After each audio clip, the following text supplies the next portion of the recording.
Olá, me chamo Gabriel Fernandes Borges, sou aluno do curso técnico em equipamentos biomédicos do Instituto Federal de Educação, Ciência e Tecnologia do Rio Grande do Norte, campus Ceará-Mirim.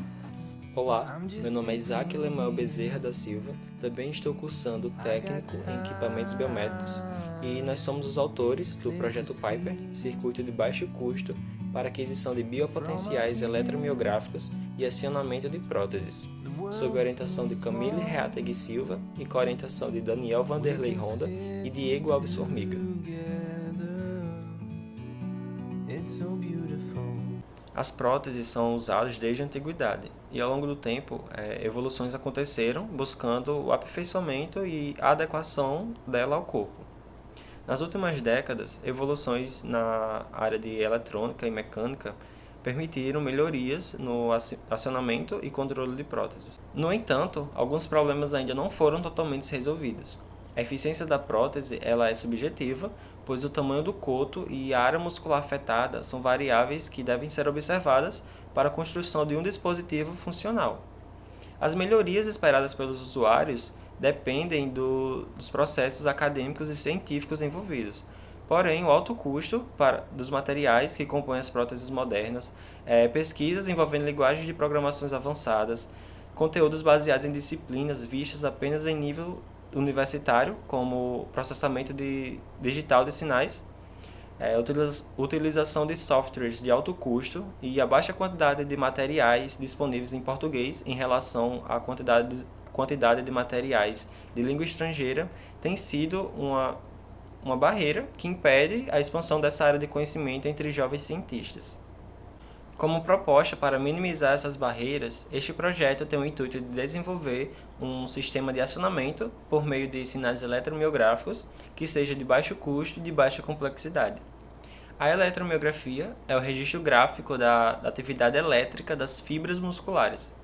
E uma das primeiras pessoas a fazer o estudo da eletromiografia foi Hans Edmund Piper, que os seus estudos foram muito importantes, pois a partir dele surgiram outras inovações, outros estudos, como o de Reinhold Hayter e o de Kobrazink, que foram as primeiras pessoas a fazer o uso dos sinais eletromiográficos para o acionamento de próteses. Agora que nós já vimos que a eletromiografia é a representação gráfica da atividade elétrica nas fibras musculares, nós vamos entender melhor como funciona essa atividade elétrica. Eu devo dizer que ela é baseada em potenciais de ação. Os potenciais de ação eles podem ser compreendidos como um sinal de natureza eletroquímica que, quando ocorre nas células nervosas, são os responsáveis pela propagação do impulso nervoso e pela transmissão das informações para todo o sistema nervoso por meio das sinapses. Para a realização do movimento, os potenciais de ação são originados no córtex motor primário e, por meio das aferências, chegam até os neurônios motores localizados no tronco encefálico e, posteriormente, até a junção neuromuscular.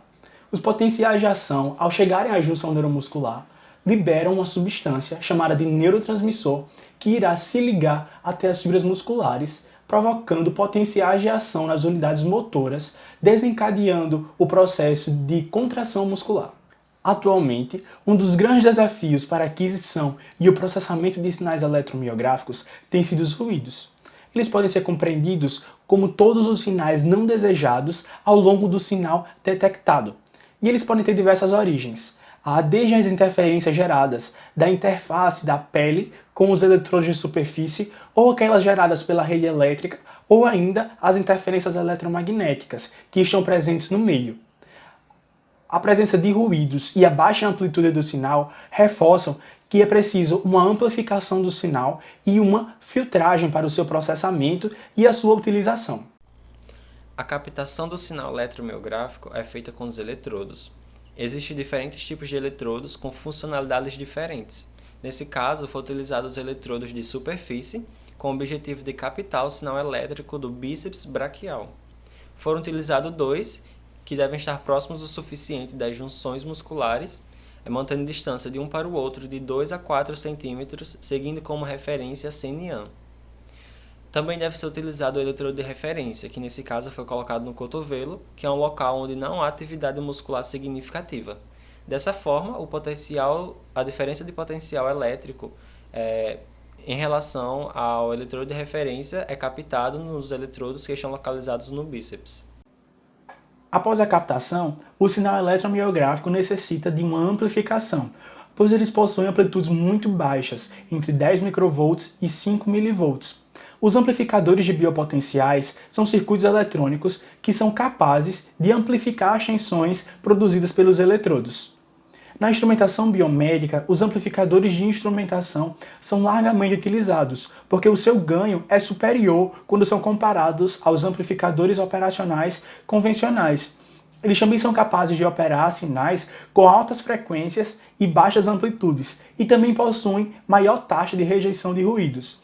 Essas características tornam os amplificadores de instrumentação ideais para a amplificação de biopotenciais, como a eletromiografia. Neste projeto, o amplificador de instrumentação utilizado foi o circuito integrado fabricado pela Texas Instruments INA-128. Após a captação e a amplificação, pode ser percebido ao longo do sinal eletromiográfico a presença de ruídos. Por isso, foi construído um circuito para filtragem analógica desses ruídos. Um filtro é um recurso eletrônico que permite a passagem de uma certa faixa de frequência, enquanto outra será atenuada. Os filtros podem ser construídos com resistores, capacitores e indutores. No entanto, os indutores são capazes de produzir um campo eletromagnético que pode produzir ainda mais ruídos ao longo do sinal. Por essa razão, os indutores são pouco utilizados em circuitos para filtragem e aquisição de biopotenciais. O circuito desenvolvido para a filtragem analógica possui alguns estágios. O primeiro estágio é composto por um filtro do tipo passa alta. Este filtro trabalha atenuando as frequências que estiverem abaixo da frequência de corte. A frequência de corte utilizada foi de 100 Hz. Isso significa que as frequências que estiverem entre 0 e 100 Hz serão atenuadas. As frequências que estiverem acima de 100 Hz estarão na banda de passagem. Este foi um recurso utilizado pelo grupo para que as frequências advindas da rede elétrica não interfiram no processo de amplificação e filtragem do sinal. Então, as frequências que estiverem acima de 100 Hz poderão passar para o próximo estágio. O próximo estágio é composto por um filtro do tipo passa baixa. Esse filtro trabalha atenuando todas as frequências que estiverem acima da frequência de corte. A frequência de corte deste filtro foi de 1 kHz. Isso significa que as frequências compreendidas acima de 1 kHz, como por exemplo as frequências de radiofrequência, serão atenuadas. A junção de um filtro do tipo passa alta e um filtro do tipo passa baixa, em cascata, forma um filtro do tipo passa faixa, onde a banda de passagem desses dois filtros será entre 100 Hz do filtro passa alta e 1 kHz do filtro passa baixa. As frequências que estiverem entre 100 e 1 kHz poderão passar para o próximo estágio, que é um estágio de última amplificação, onde o sinal será amplificado antes de ser enviado para a plataforma Arduino. Após ser amplificado e filtrado, o sinal eletromiográfico foi enviado ao Arduino como entrada analógica. O algoritmo consiste na leitura e interpretação dos valores de tensão elétrica do sinal eletromiográfico para acionar os servomotores quando esse valor atingir determinado valor de pico. Esse valor de pico foi estabelecido no algoritmo e representa o valor do sinal eletromiográfico, sendo que esses valores de pico correspondem às contrações musculares. No Arduino, existem as portas em que as saídas são somente 0 volts e mais 5 volts, e as portas onde a saída pode variar entre 0 volts e mais 5 volts em forma de onda quadrada, chamada de sinal PWM. Para o funcionamento do servomotor, que é uma máquina que, de acordo com o comando recebido, muda o ângulo de rotação do seu eixo, faz-se necessário o uso do sinal PWM.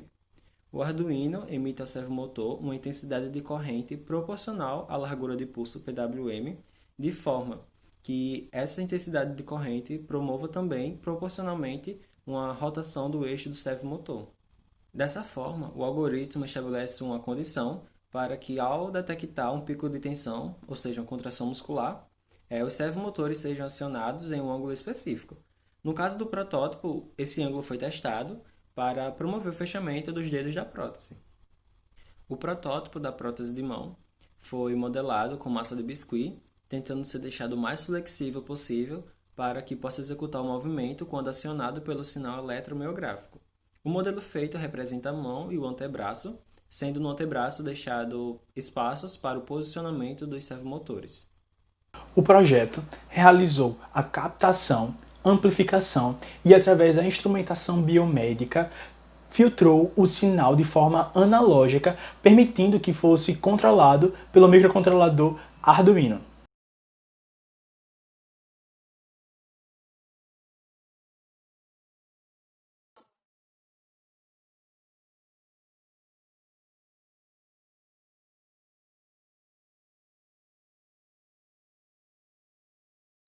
Diversas pesquisas estão sendo realizadas nas áreas de engenharia biomédica, instrumentação biomédica e engenharia de reabilitação para aquisição de sinais eletromiográficos para aplicação em próteses comerciais e funcionais.